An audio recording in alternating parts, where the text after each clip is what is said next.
the rich tapestry of the Ethiopian Bible. In the vast landscape of Christian scripture, the Ethiopian Bible stands out as a unique and fascinating testament to faith. This version, embraced by the Ethiopian Orthodox Tewahedo Church, comprises 81 books, encompassing both the Old and New Testaments. This sets it apart from other Christian denominations whose Bibles typically contain fewer books, a product of distinct history and tradition. The Ethiopian Church traces its roots back to the early centuries of Christianity, potentially even the 1st century. Unlike Western Christian traditions heavily influenced by the Roman and Byzantine churches, the Ethiopian Church developed independently.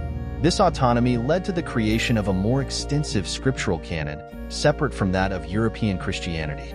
The Ethiopian Church also emphasized preserving its ancient heritage.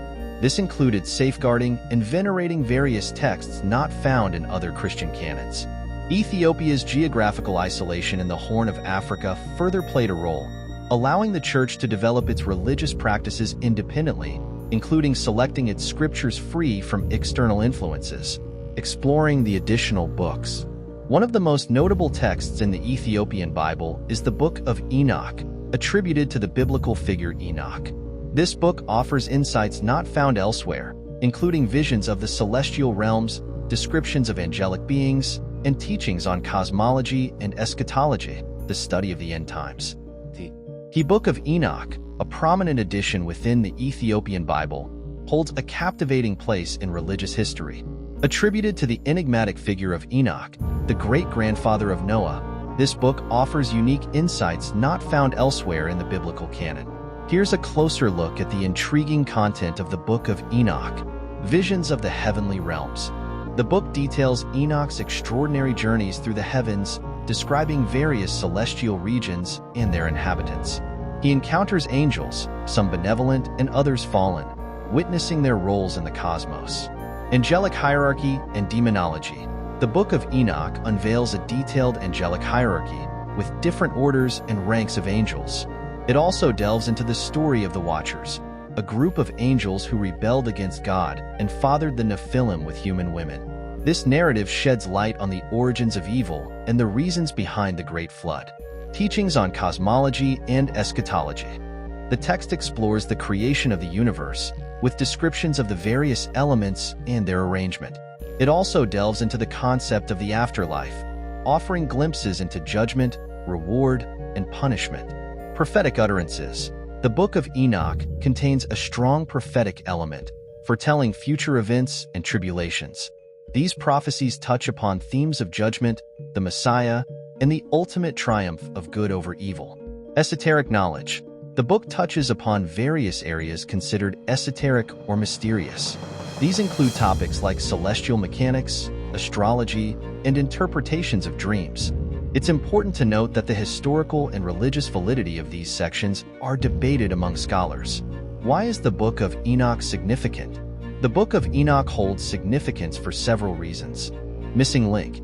It fills gaps in the biblical narrative, particularly regarding the story of the Watchers and the Nephilim. Influence on later works. The book's themes and concepts influenced various later religious writings, including some Jewish and Christian apocalypses. Window into early beliefs. It offers valuable insights into the beliefs and worldviews prevalent during the Second Temple period in Judaism. Unique perspective.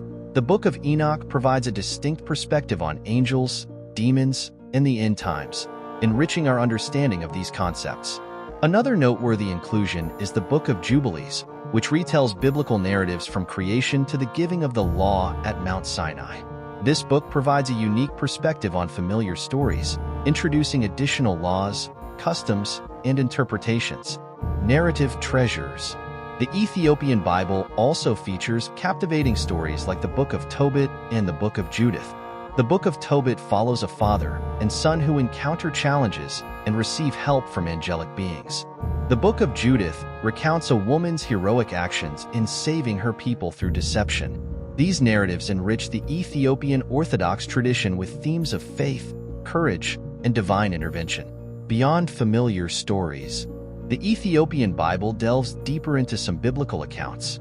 For example, it tells the story of the Queen of Sheba's visit to King Solomon. but with the addition of their union and the birth of a son.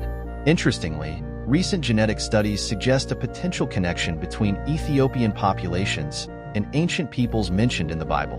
The Ethiopian Church also holds a strong belief concerning the Ark of the Covenant.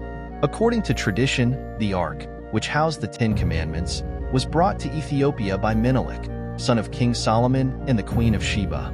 The Ethiopian Church maintains that the Ark currently resides in a church in Aksum, Ethiopia. Prophecies and End Times. The Ethiopian Bible contains elaborate prophecies concerning the end times and the second coming of Jesus Christ. These prophecies outline various signs and events that will precede this event, emphasizing the importance of spiritual preparation. The text also includes prophecies about the Antichrist, nations, and civilizations, stressing the significance of moral uprightness. Question of recognition. Despite its rich history and unique perspective, the Ethiopian Bible often goes unrecognized outside of Ethiopia. Efforts have been made to discredit and overshadow its significance. This raises questions about the marginalization of such a valuable religious and historical artifact. Why the difference? The additional knowledge found in the Ethiopian Bible offers a broader view of Christianity, extending beyond the European-centric perspective. This potentially challenged the authority of the European Church, leading to the marginalization of the Ethiopian text. Political factors also likely played a role in the Ethiopian Bible's reception. Exploring further. Have you ever encountered the Ethiopian Bible? Would you be interested in learning more about its unique perspective on Scripture? The comments section below is a great place to share your thoughts. This video just scratched the surface of the Ethiopian Bible's rich tapestry. If you'd like to see more content that delves into under-discussed topics related to Africa, subscribe to our channel and hit the notification bell. Thanks for watching.